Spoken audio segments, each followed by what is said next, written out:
And Jay, it's on your hand. Thank you. Firstly, I'm sorry I'm a little late. We had groceries delivered, and normally that just means put them in the cupboard, but it means also disinfecting each and every bag and box. And so now I think I have a medical degree just to order, like, chips. I am completely intimidated.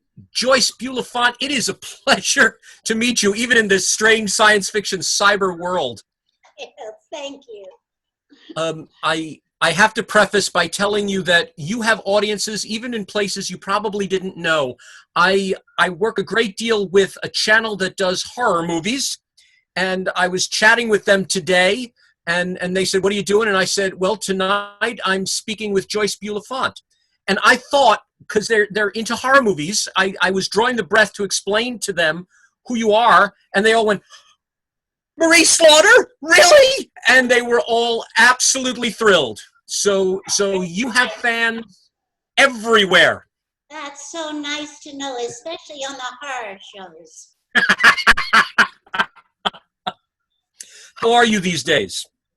I'm doing okay. I have my son John with me, you just saw, and he came to make sure that I mind my P's and Q's and makes me wear masks and gloves and do all the things you're supposed to do. And he washes tomatoes and strawberries with soap and water. And I keep saying, no, not soap and water on my strawberries. But it's an interesting time, I think, and a very good time it has been for me to just kind of push the pause button and think and not get emails that say, "Where are you? You're supposed to be in the ballroom now speaking." And I said, "What?" And I mean, just too much going on that you forget to do some of the things that you said you were going to do. So it's, in that way, it's been nice. And I'm working on another book, and I'm doing an audio of my book. So it's an interesting time, and I hope we can all learn really good and positive things, mostly things that will help to heal our world. Very eloquently said, and you saved my lead-in. I was going to say, any projects that you're working on? A new book and an audio? Audio of the book that I wrote, and then a new book, great. Which is really, it's about helping someone that you love go through the transition of dying. Oh, wow.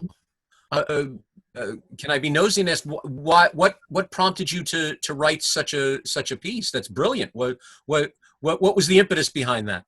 Well, going through my wonderful Roger's death, and all of the emotions I went through, and all of the things that you go through, and how to best help someone go through that process. And when it was happening afterwards, when I took his ashes up to Aspen, Colorado, to put them outside the music tent, because we used to love to go to the music tent, and Roger was the composer. And so I put his ashes there, and my daughter Mary had a picnic. Somebody talking someplace? Had a picnic for all of her friends and my friends there. And for some reason I sat down and I just started talking about the process of helping someone go through that transition. And they all said, "You've got to write it. You've got to write that. We need to know how to do these things." So I started writing. I'm up to 26 pages, but I kind of stopped when all of this happened. And it was, not that it was hard for me to get back to, it was my incentive to do a lot of projects just wasn't there. And I just kind of found myself being still and listening. And that's a good thing, I think, especially for me. I'm always on the go. I'm going a mile a minute. And to stop that, I'm kind of nervous about getting back to reality. how am I going to be able to be still again and enjoy the positive side of this? I've always been extremely grateful person. So it wasn't that I needed to sit and be grateful for what I have. I am every day. But to go deeper into it even, and to realize all the things that we each need to do to make this world a better place. I'm sort of at a point in my life where I feel grateful and blessed that I have healthy children and friends, and lost a lot of friends that I love so much. But I'm at a point at thinking, what am I supposed to do now with the rest of my life that's going to help others? And you're obviously doing that. That's absolutely wonderful. So many people, when they go through such a sad moment, such a sad thing, they keep it to themselves. But I think it's very gracious of you to open up and share it with everyone. thank you. At the risk of sounding like a psychiatrist, how did it make you feel to write out everything, to prepare this book? You must have relived many memories. Oh, I'm sorry, I'm having a little bit of trouble hearing you. To write the book that I have already written? In writing this, did you relive memories? How was it for you to notate such a journey in your life? The one I had with Roger? Yes. Really, it was hard. It's sad. There are parts of it that I relive, and it makes me sad again. And a lot of people, especially therapists, say you've got to go through the fire, right? You've got to go through things like that.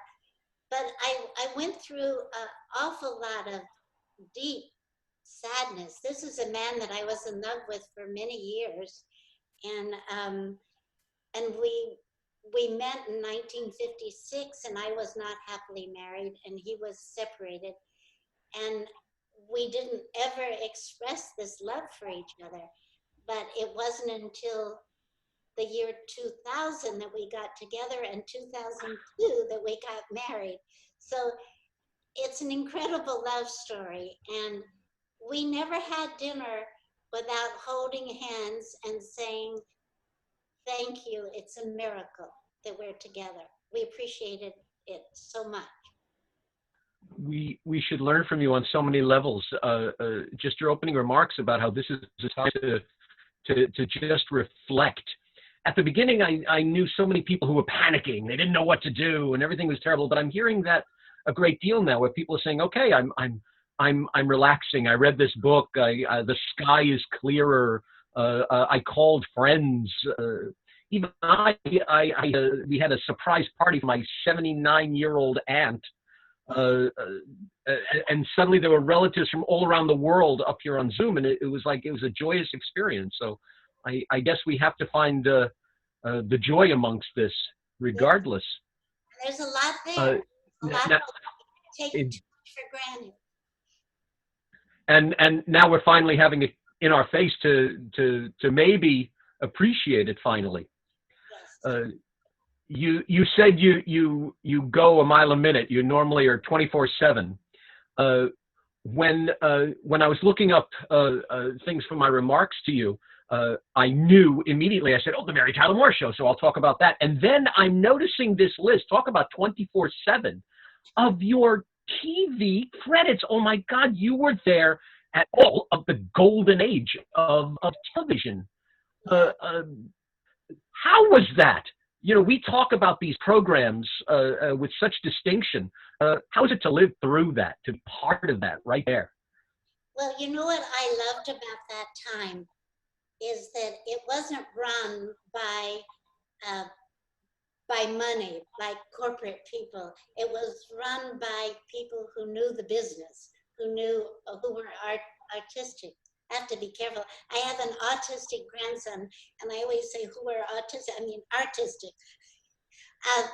But when you went in to read a part, you read for the director and the producer, and they could tell you no, that's not the way we'd like you to go, try it this way.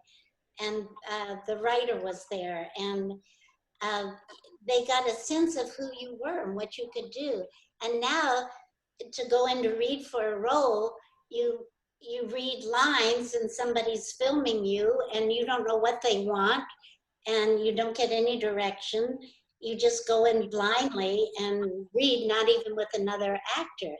And if you're doing comedy especially, you need another actor to bounce off of and do timing, not someone who's sitting there going, blah, blah, blah, blah, blah, blah. Right, right. So that part, I really is upsetting to me that we've lost the art, the people who know the writers, the directors, the actors to work with at the beginning in casting. That's what I find is probably the most upsetting. Was there a particular moment during all that? It's easy for us to say, oh, it's in Mary Tyler Moore, but it might not be. Was there a moment that you look back and you just go, oh, there was that one moment, that one episode, that one moment that was treasured? Oh, yeah. Oh, yeah, there were a lot of them. One particular one was Dancing with Fred Astaire. That was, I know, Be Still My Heart. And Fred was, Oh, my gosh. And Fred was a member of the Lambs. It was, oh, he was wonderful. And of course, I envisioned, as a young girl, I went to all of his movies, and I envisioned being in a chiffon gown and being lifted in the air in a beautiful ballroom with chandeliers. And instead, it was the twist. And right before we were going to do the scene, he said, Miss Bulifant, I kept saying, oh, Mr. Astaire, please call me Joyce. And he said, well, dear, I need to ask a favor. And I said, well, what is it? He said, come behind the set a minute. And I said, what is it, Mr. Astaire? He said, I don't know how to do the twist. Will you teach me? And I said, well, you want me to teach you a dance? You know? And I did, and we did it, and he was really good. Pardon my ignorance. On what program? It was an Alcoa Presents, and it was a special, interestingly, Elizabeth Montgomery, whom I later married, Bill Asher, whom she was married to at the time, but I didn't meet him then. And he played the devil, and she played the devil's secretary. And the devil was trying to get me to do naughty things, and she was trying to get my husband to do naughty things. And it was called Mr. Lucifer. And you taught Fred Astaire how to dance. How to do the twist. That's, see, right there. There's the title right there. I taught Fred Astaire the twist. Right. Oh, that's great. That's great. Speaking of Elizabeth Montgomery, Herbie J. Pilato sends his regards. Oh, thank you. Thank you very much. I had mentioned. Was very fond of Elizabeth. And I adore her children who became my children. Oh, well, that's pretty cool. That's Yeah. very cool. I just got that. I was like, they became, now I get it. Yeah, he was another one when I said I was speaking to you, he absolutely gushed. So you have fans everywhere. That's so nice. Thank you. When I spoke to Loretta Swit and she talked about MASH, she could not mention the show without calling it her family, without talking about these people like they were blood kin. How was the Mary Tyler Moore show? Were you all an absolute family also? Well, it was, but you have to realize that I was a reoccurring character. And I was doing the very first Bill Cosby show where he played a basketball coach. That's right. I played the school guidance counselor. And I was also doing my own show called Love Thy Neighbor. And Ron Masak played my husband. And so I was busy doing a lot of shows and I couldn't always go and do the Mary Tyler Moore show. But when I did, I was so thrilled to see everyone, and especially Gavin, whom I adore, who played my husband, or I played his wife. And I think maybe they had Georgette come in because I couldn't always be there to be that wife, you know. And then there were shows that I would see later where he had a crush on Mary, and I get my feelings hurt, even as Joyce. But Gavin and I are good friends, and we see each other all the time now. He lives right down the street from me. Oh, that's great. Yeah. So you were doing three television programs at the same time. Yes, and doing a voiceover on a cartoon. I was very busy. Where'd you find the time? Well, what, you went 24/7, so there you go. I also had all the children. I had, you know, I was supposed to do the Brady Bunch. I was cast to do that.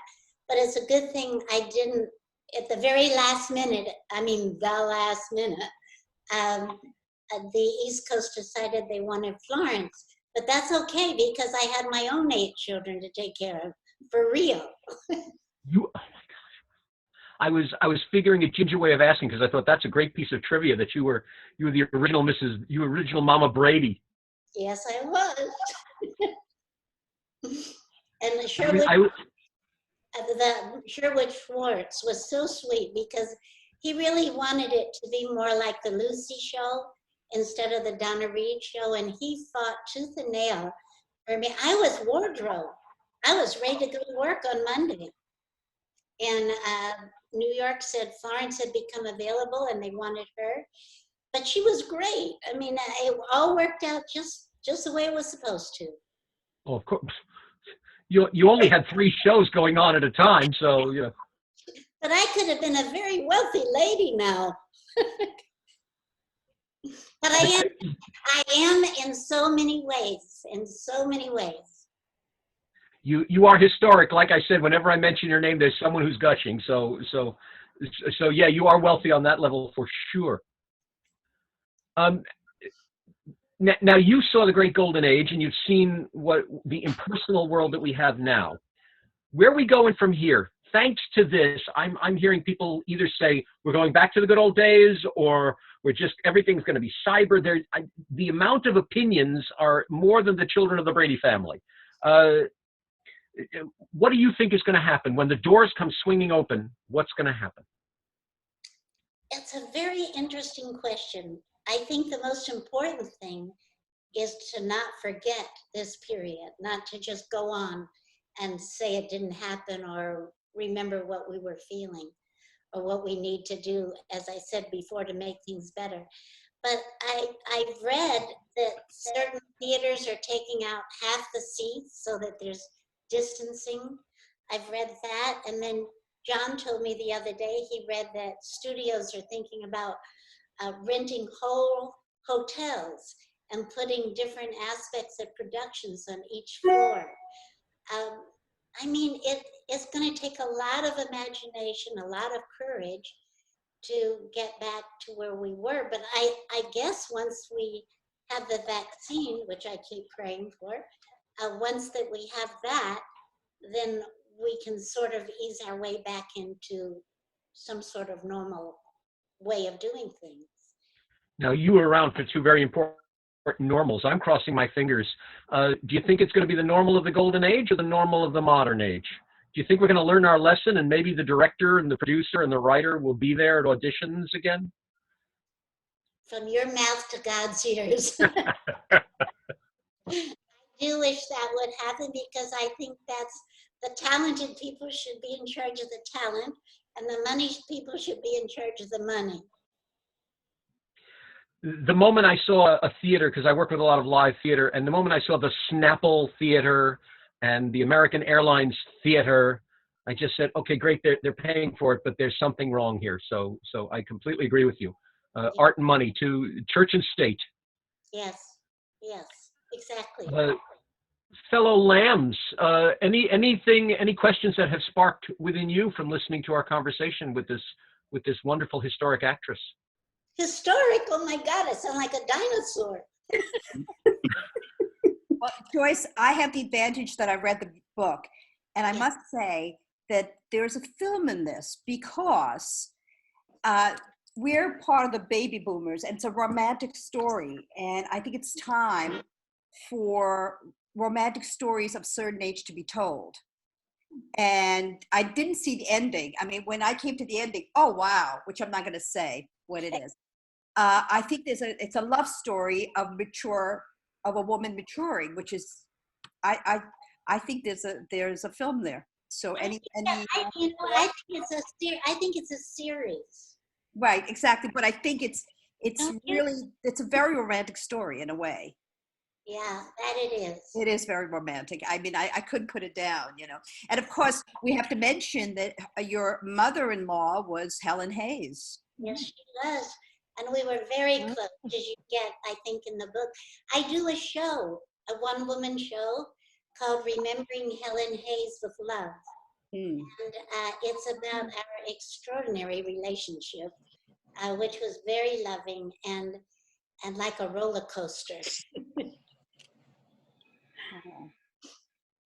Do you think now people make jokes so many times about millennials and Magda, you sparked this question in me. People make jokes about millennials and talk all about they're ruling the world right now. But we have a more mature generation have so much more to offer. And Magda, when you said about this being a series, do you think people are now, for lack of a better term, turning around and looking at other generations for more knowledge?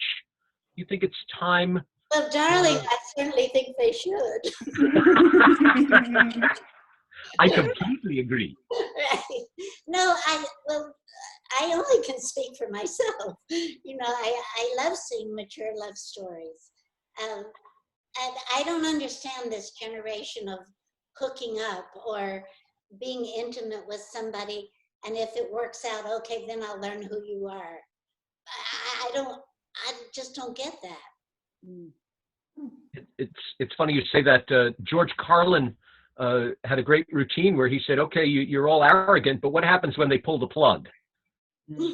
So we're in such a generation now. So I agree with you. Maybe it's time to start with the heart. I think so. And maybe this will help a little bit, this pause. I don't know. But I think young people are just missing so much by not having the romance and then it's all so wonderful. But just to treat lovemaking like brushing your teeth, boy, are they missing a lot. Yeah. Relationships are so much deeper that way. Well, that's why the divorce rate keeps going up or something like that now. Any other questions, ladies and gentlemen?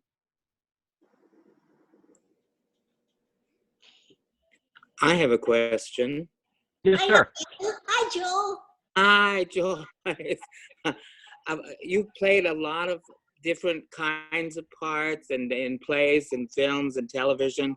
Is there a dream part that is still a part that you want to do? You can put in a plug because you never know who's listening and they could say, let's cast her in this.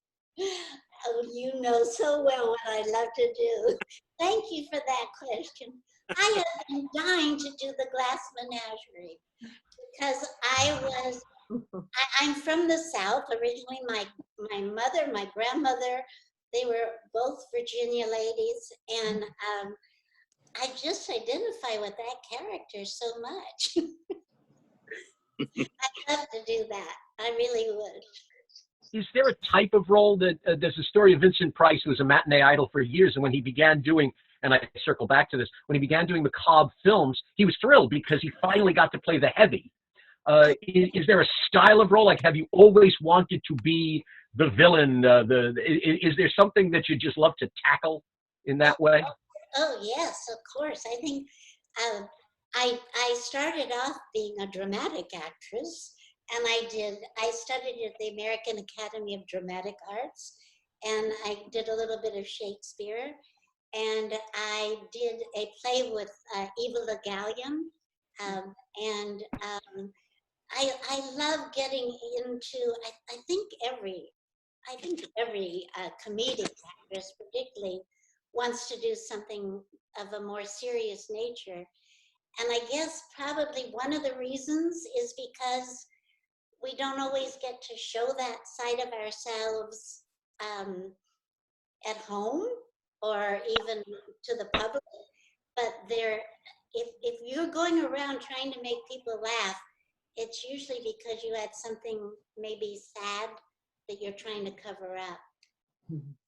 I'm just speaking off the cuff here, but that just came to me because I think it's so wonderful to be able to free yourself up, to be able to delve into that sad or scared or shadow side of yourself, and acting, that gives you a chance.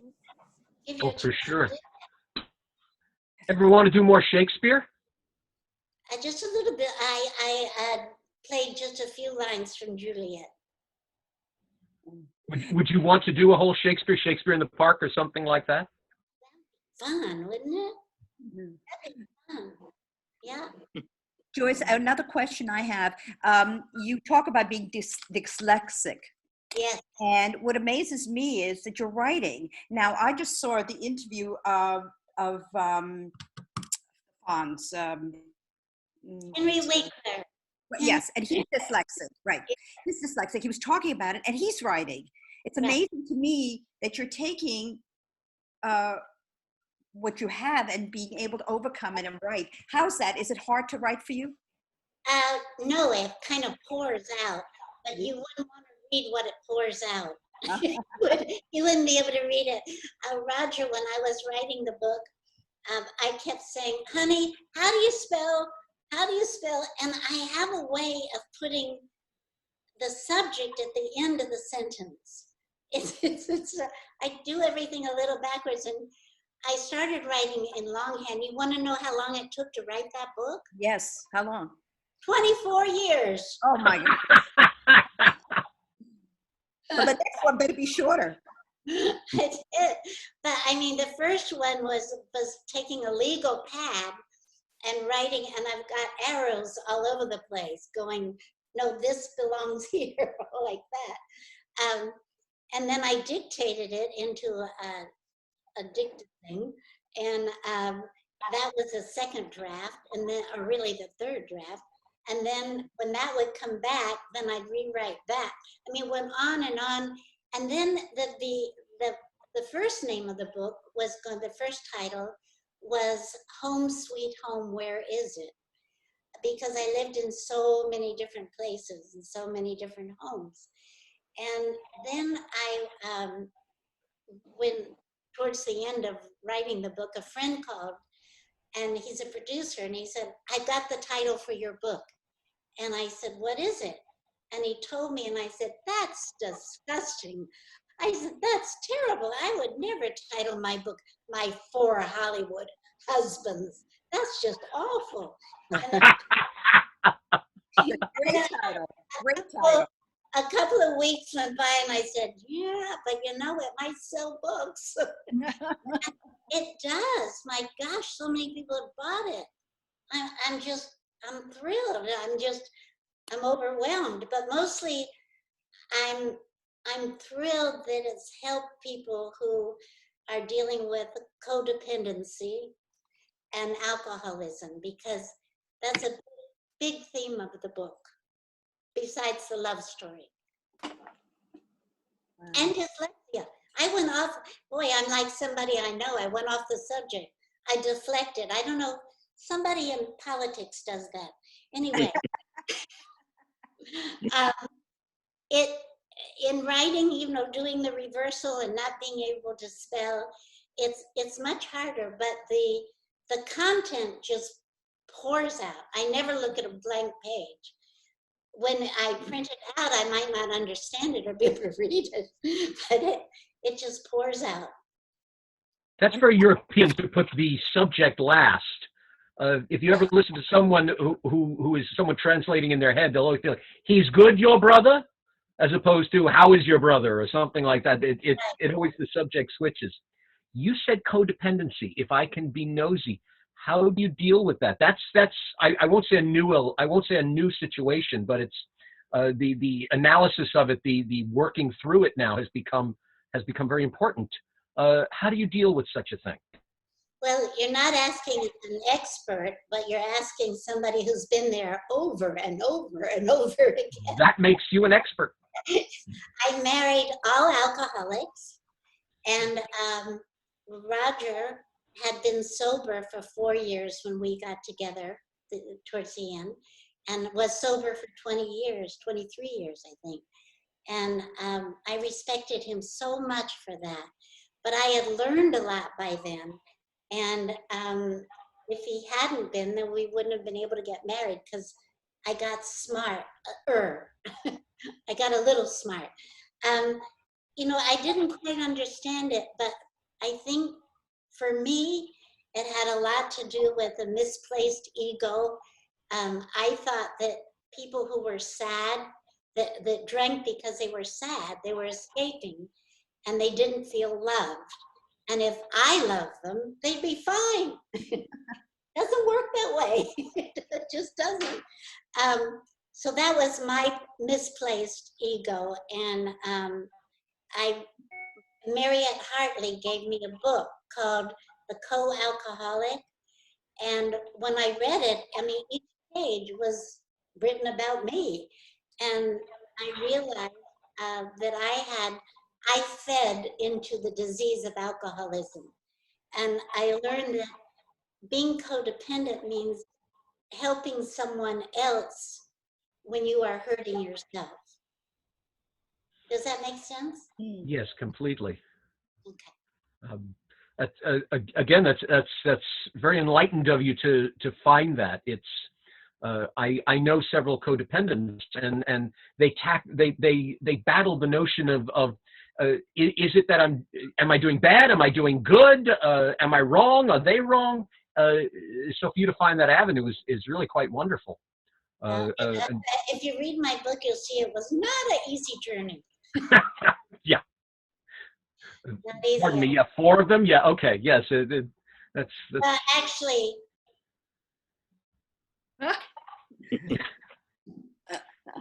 that's a master class. Yeah, you're an expert. That's a master class. and my friend Carol has been through them all. Through all of them.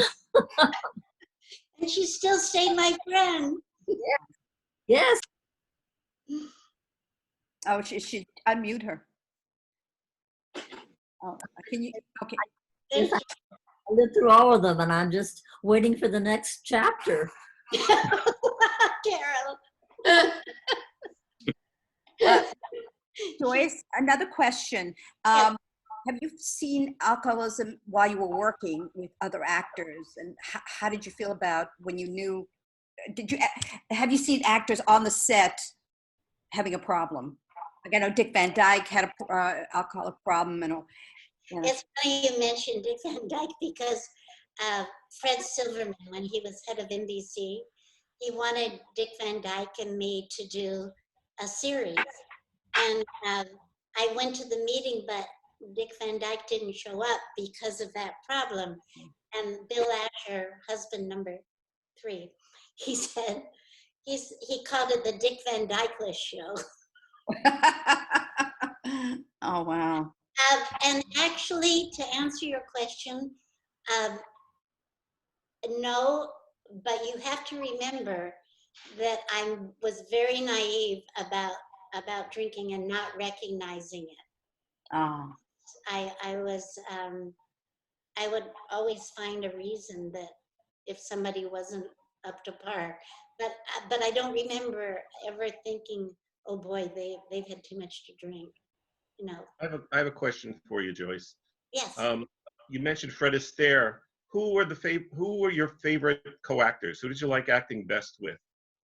My husband, Roger Perry. Okay. No, I love, he was so right there for you. He was a wonderful actor. And doing comedy was fun with Ron Masak. He played the sheriff with Angela Lansbury show. Gotcha. And yeah, and gosh, I can't think of one more outstanding than the other, and I'll tell you, I did a Broadway show with Sam Waterston, and he was recast, and it broke my heart because I thought he was so good, but they didn't think he was funny. And now, of course, he's doing this wonderful, funny series. Mhm. He went on to be so successful. And I've never been able to talk to him about it to tell him how sorry I was. But I loved working with him. What about favorite role? What part Molly did you have? Brown, Huh? the unsinkable Molly Brown. Really? Oh, I love doing that. I identified with I'm going to learn to read and write. Um, and I'll Never Say No to You is a very codependent song. Whatever you say or do, that I love doing that role. I really, really did. Gotcha. What's your, Thank you so much. what's your criteria? When you pick a role, I guess this is a twofold question. What is your criteria, and has it changed over the years in terms of choosing roles? I'll give you a good answer to that. I got the script for Airplane, the movie, and I was asked to do it. And I said to Bill Asher, I said, this is the most dumb script I've ever read in my life. It doesn't make any sense. People are coming down the baggage claim. They're people, not bags. And the plane is running into the, it just doesn't make any sense. I don't want to do this. He said, you are an actress, you act. And I maybe only turned down one role once, and that's because it had some nudity, and I'm weird about that.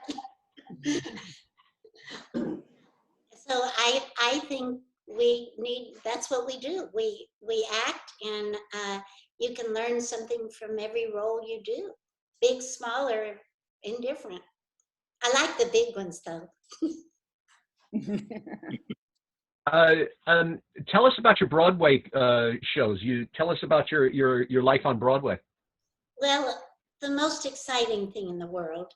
The first play that I did was Tall Story. It was with Russell Crouse and Lindsay. I'm saying Lindsay Wagner. Wasn't Lindsay Wagner. Crouse and Lindsay. You know what I mean? Yes, yes.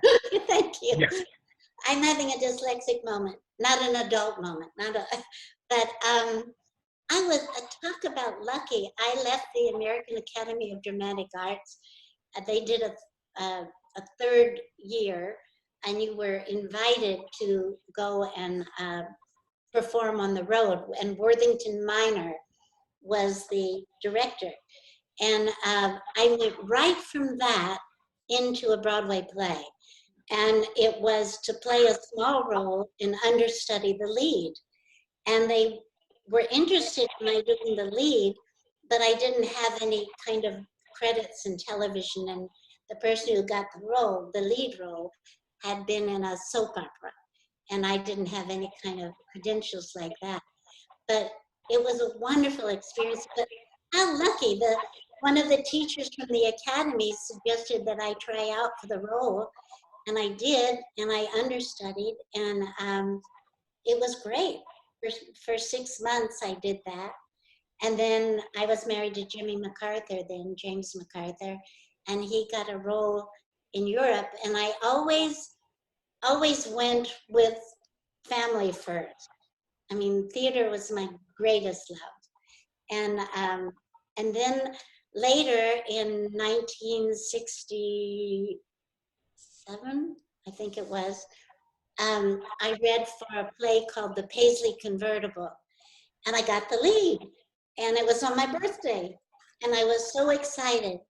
And that experience, I thought, there's nothing like it. I remember I stayed at the Algonquin, and I walked out early in the morning, and I stood there in Times Square with my playbook under my arm, and I just looked up and down Times Square, and I thought, I'm doing a lead in a Broadway play. I just was so thrilled out of my mind.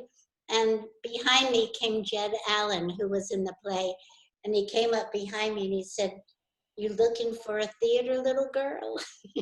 And we walked to the theater together, and that moment with the work light on the stage and the long table and everyone's sitting around it, and you open that book to read the line for the first time, it's like watching your baby being born. It's so exciting. I love it. Would you do it again? Oh, and are you kidding me? Of course. I would love to do it again. Even the notion of those 8 shows and shows have to run a million years to get the Tony and whatever, and you'd still go through all of that, eh? Oh, yes. And all of the notes. Herman Shumlin was the director of Tolstoy. And I had a small role, but I thought I had this idea to do one. He was like a puppet master. You did just what he said. But I had an idea to do the line a little differently and maybe get a laugh. And I was scared to death, but I went up to him and I said, Mr. Shumlin, I wondered with this line, would it be all right? We were in previews. Would it be all right to try it this way? And he said, why don't you do that? And I'm, oh, yay. And I did it and I went, and he gave everyone notes afterwards, but he went by that moment and didn't say a thing. So I thought, well, I guess he liked it. And then he said, Miss Bulifant, go back to the other reading. So it was, but I mean, to get a character, to be able to create a character, I love the rehearsal period. I just think that's the best, because one day you think you've got a grip on a scene, and the next day the director says, no, that's not what I want, try this, do that, blah, blah. And then one day the light bulb goes on and you get it, and I mean, it is thrilling. Nothing like it. There's Anthony Sher wrote a book called The Year of the King, where he was doing Richard III. And the entire book is all about the rehearsal process. And like the last 2 pages are, and then we opened and it went very well. And then the book is over. So apparently you're not alone in your admiration of the rehearsal process. It's great. It's wonderful. Anyone else? Other thoughts from anyone? Joyce, I just wanted to, I know that you always considered Lillian Gish to be your fairy godmother. Did you ever work with Lillian Gish? Did you ever do a play with her or something on television? Or what what memories do you have of her, both as a person and as a performer? Well, I didn't, unfortunately, ever get to work with her. I would have loved that. But we had the most wonderful times in her suite apartment on 57th Street, New York. And we would sit there, and she had this lovely peach-colored love seat and a lovely portrait of her mother over it. And we'd have champagne and Godiva chocolates, and we'd talk about spiritual things. And I just loved it. And she would take me to dinner to the local little pub down the street. We'd walk there for dinner. And Jim Frazier, who was her manager and very dear friend, he was the funniest guy. He'd be in the kitchen, and he loved telling jokes. And I'd be in the living room talking to Lillian about all these deeply spiritual things. And then I would go in the kitchen to get something, and Jim would be there, and he would tell me the naughtiest, dirty joke I ever heard. I'd be laughing hysterically and then come back with an absolutely straight, trying to be angelic face to Lily. Did she ever tell you some stories about her time in Hollywood that you could relate? Do you remember any of the stories? Lillian's time in Hollywood? Yeah. You know, she didn't talk about it very much, except that she did a lot of sewing of her own costumes, and she did her own stunts, like lying on the ice cube in, what was the name of that film? Where she's floating on the ice cube, and she thinks that probably gave her pains in her hip for years after that. And I think, no, she didn't say that much, but she and Helen were very good friends. And there was a little rivalry there in their friendship. And I remember I would say to Helen, Mom, I called her Mom, and I said, Lillian talked about this wonderful spiritual thing and that, and we'd discuss it, and then she'd say, oh, really? She had you fooled, darling. She was eating carrots when she was named as the correspondent in a divorce case on the witness stand. And I, really? And I do remember she said she was very upset with, it was someone who wanted to marry her, a famous Jewish man who wrote, it wasn't Moss Hart. Oh, I think I lost you. did you lose me? Are you there? We hear you. Yep. We hear you. Go ahead. But she didn't want to marry him because he would not say that he was Jewish and be proud about it. And that upset her. Wow. What? Was he a playwright? Yes, I think so. Kaufman? No. And I think she did have a thing with D.W. Griffith. I think they were, Really? yeah. But I mean, He was much older, wasn't he? He was much older than her. No. I'm not sure. I wasn't alive then. Oh. Did she ever talk at all about, with your whole relationship with people with drinking problems? Her sister Dorothy had a famous drinking problem that affected her work and affected her life. Did she ever talk about those difficulties? She talked about, not about the drinking problem, but she did say that when she got married, she didn't want to give her wedding present. She was going to wait 2 years to make sure that it stuck. And then she got a beautiful silver tea set. And then Dorothy got divorced. So, She's waiting for the tea set. I don't know. But I have a beautiful fur little cape that was Dorothy Gish's that I was given, which is sweet. It's very sweet. I feel as if I ought to give it to the Hollywood Museum. I think that's what I should do. It shouldn't just sit in my closet. And it has her name in it and everything. Do you find Hollywood, even nowadays, to be still too romanticized? We're seeing a lot of very blunt biopics and things, like there was Feud, which showed us Betty Davis and Joan Crawford. Do you think Hollywood is still romanticizing? We're talking about afflictions like alcoholism and things. Do we make light of it? Like you said, nobody said anything about Dick Van Dyke. It almost become funny to people. Oh, well, there he was last night. Did you ever find it too romanticized? No, because I'm such a romantic. Nothing is too romanticized for me. I mean, it might very well be, but I'm such a romantic, I wouldn't see it. Wait. Yeah. Not yet. Wait. Other thoughts from anyone? The floor is open.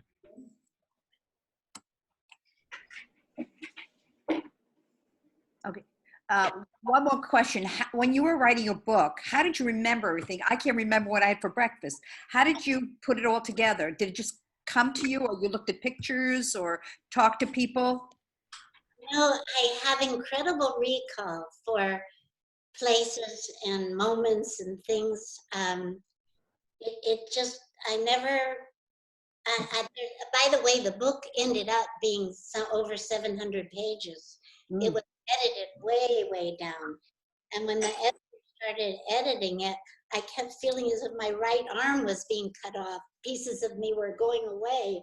But then I got the knack of editing, and then I started making giant cuts also. But no, there's a whole nother book there, I think. Really, the big chunk of it is in the book. Helen Hayes was your mother-in-law, but that of course means that your father-in-law was Charlie MacArthur, and I never met Charlie MacArthur, but so many of the people who I knew him, and everybody seemed to have the same thing, that everybody loved Charlie MacArthur. What are your memories of him? Oh gosh, when I first went to Nyack, I was 16 years old, and that's where Helen and Charlie lived. And I just adored it. He was the one person in the household I felt totally comfortable with Charlie and Nappy the dog. And I remember he teased me a lot. And I mean, I was so lucky, Joel. I sat at a dining table in Nyack with Lillian Gish, Ben Heck, Charlie MacArthur, Helen Hayes, Catherine Cornell, and Lillian Gish for dinner one night. And Oh, I yeah. mean, overwhelming when I think about it now. At the time, it was, oh, these are very nice people. Oh, they're all actors just like I am. I just didn't know that much about the history of these incredible people. And to me, Helen was just a regular mom. And when I first saw her on stage, I talk about it in my book, I was terrified that she wasn't in character and it was going to be just awful. Because when the curtain came up, she looked out in the audience and she winked at Jimmy and me. And I thought, oh my Lord, she's not in character. She's going to be awful. She's going to embarrass Jimmy. And then I went backstage and she became the character in the play after a few minutes. And I went backstage and the Lunds were there and Catherine Cornell and Sir Laurence Olivier, they were all saying, oh, Helen, darling, we're magnificent. And I pushed my way through the crowd and I gave her a hug and I said, you know what? You were good.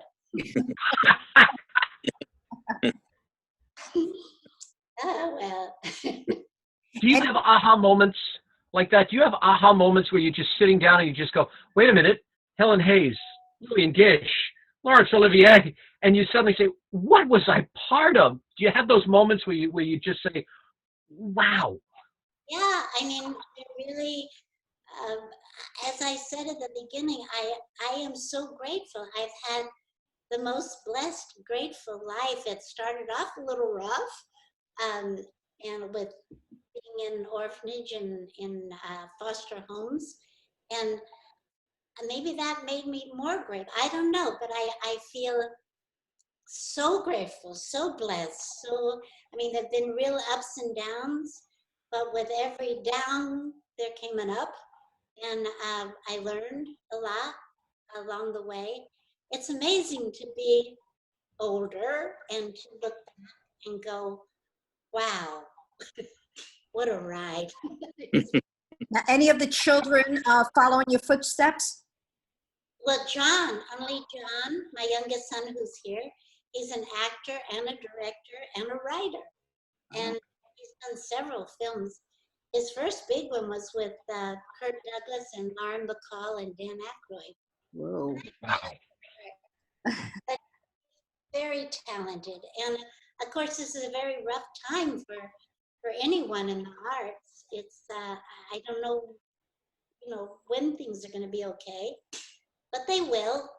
They will. And I have absolute faith that things might be a little different for a while, but we'll work our way through it and be doing what we love again very soon.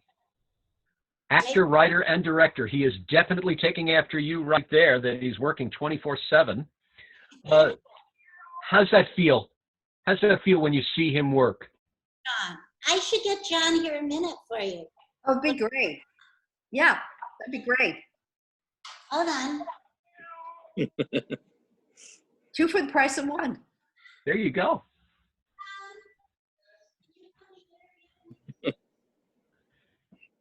She's wonderful. It's so funny, as impersonal as Zoom is, it's such an intimate setting. We're all literally stepping into people's homes. It's so I love interesting. it. I love it. You really get a full picture of the person. Yep. Actor writer John. Hi, John. Hey guys, Hi. you? How was doing your first film was it your first film with all those big stars? With Kirk Douglas, Yeah. that was my third. That was my third film, but I was only 26 years old when I directed Wow. it, and it was incredible. I mean, I think when you work with really big stars, like somebody like Kirk Douglas, they like to challenge you in the beginning. So he definitely wanted to see if I had a good grasp on the story and his character before he would move forward with me. And after several meetings with him, he finally signed on to the film. And the first day of shooting, I remember we were at a Canadian border crossing where they had to come through, and it's 3 generations that are traveling together. The grandson and his son have kidnapped him, and they're going to take him to Reno to find his magic diamonds. And the first day we were rehearsing, I said, all right, Kurt, you're going to get out of the car. You'll walk around the front. The border control guy will come and talk to you. And he looked at me and he said, whatever you say, sir, this is your set in front of everybody. Ooh. Wow. Set the tone, which was really nice of him to do. Yeah, but it was intimidating and an incredible experience, that's for sure. How do you prepare? How do you prepare when you work, like you said, okay, Kurt, go over there. How do you prepare to work with these people of such stature? What do you as a director have to do? That's like asking, how do you prepare when you find, $100 on the ground or $20 on the ground? You pick it up and you know what I mean? It's like winning the lottery. I just knew that the real prep that went into it. I mean, there was a month prior to shooting where I scouted all of the locations with my cinematographer, and we would plan all the shots for that day. One person that was difficult to work with, but a nice lady, was Lauren Bacall, only because her call time was 4.5 hours before the crew's call time to get her makeup done. And we couldn't possibly make the days. If we wanted to make the days, it was impossible. So what we would do is do her hair and makeup, and then the DP would light the entire room on a fader so that no matter where she was standing, we would have perfect light on. So no matter where the camera went. But preparing, the truth is, 2 weeks prior to shooting, I had the worst panic attack I've ever had in my life.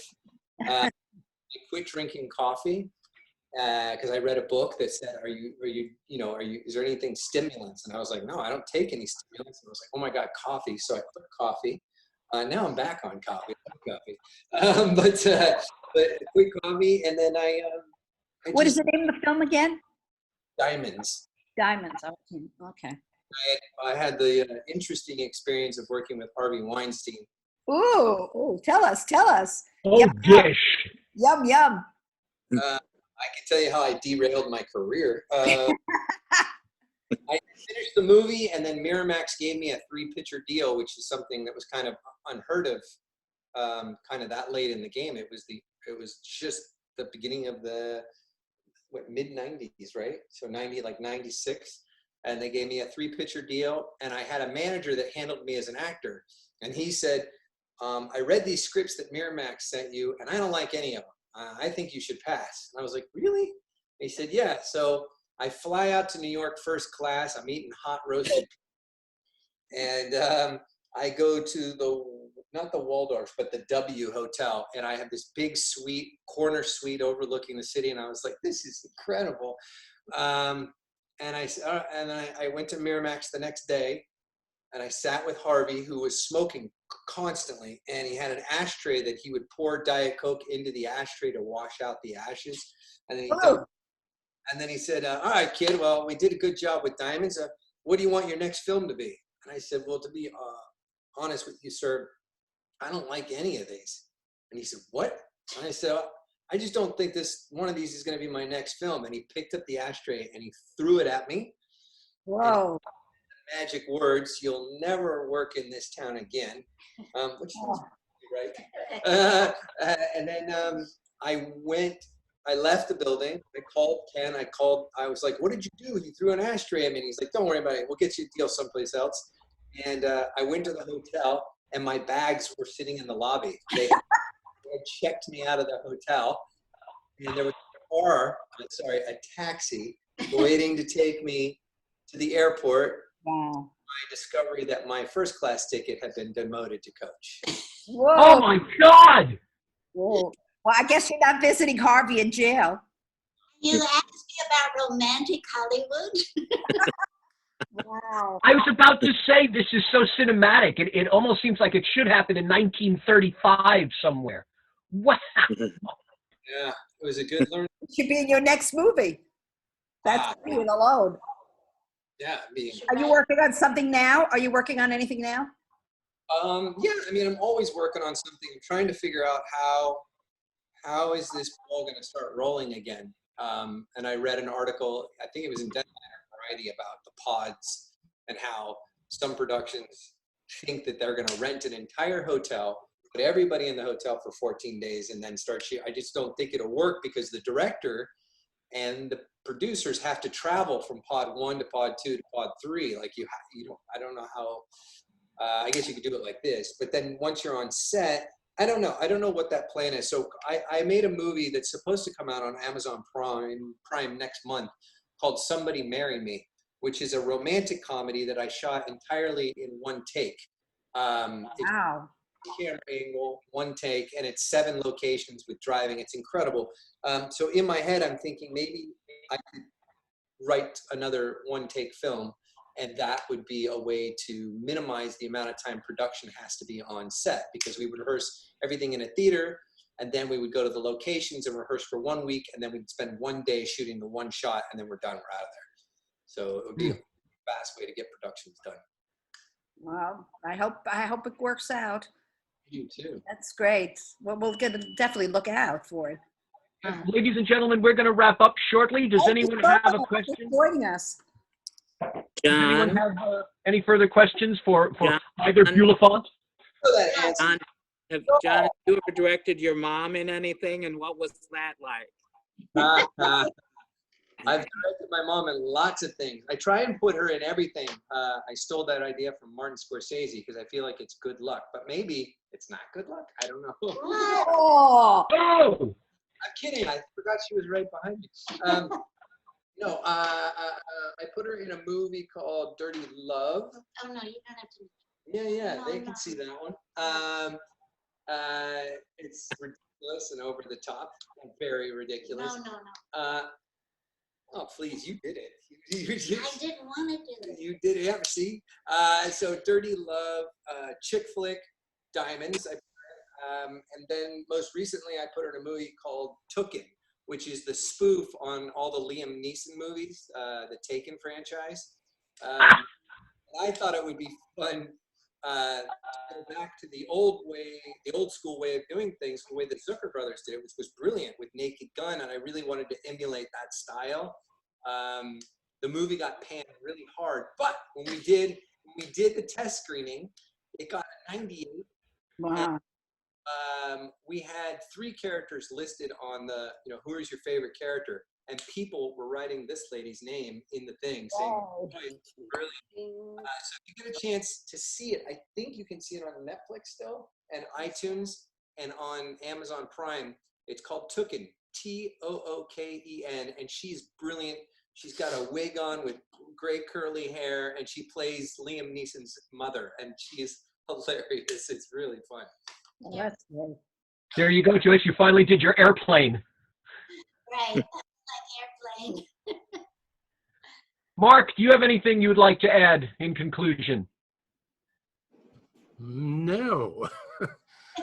Just on behalf of the Lambs, thanks so much for doing this. And it's something we're trying to do on a regular basis while we are all stuck at home, is to keep the conversation going. Right. Well, you were very kind to ask me to come and talk. Well, come and visit the Our Lambs. pleasure. It is truly our pleasure. Nice meeting you guys. This is awesome. You should Great. definitely Thank you. Same here. All the best to you. keep it going. Keep it going. Yeah, thank you so much. It was really fabulous. And as I said, come and visit the Lambs when you're in New York. I'd love to do that. And they have hotel rooms. You can stay in the hotel rooms. You become a member of the Lambs. Oh, that's great. Yep. Very prestigious club I've heard about for years. Well, there you go. Yeah. And John, I'm going to give you one great idea to close with. You should look at doing a modern adaptation of The Skin of Our Teeth, and the married couple could be your mom and her former husband from the Mary Tyler Moore Show. It would be a whole new way of looking at Skin of Our Teeth, and it's certainly about the life we're living now. Who was the writer? Thornton Wilder. Oh, all right, yeah, check. The world is definitely at 6s and 7s. Exactly. You already know your line. We just need to get somebody to play the Tallulah Bankhead part, and God knows there are plenty of those in Hollywood. Don't do that, darling. I thought you and Gavin would be the married couple. But who knows? You might want the Tallulah Bankhead part. It's got a lot of good lines. Yeah, of course. Great. Be careful. Joel is going to want producer credit on that now. So Yeah. be careful with that. It's yours, Joel. Okay, well, thank you. Goodbye. Thank you all. Thank you so much. Bye-bye. Thank you, Mark. Thank you. Bye. Ciao.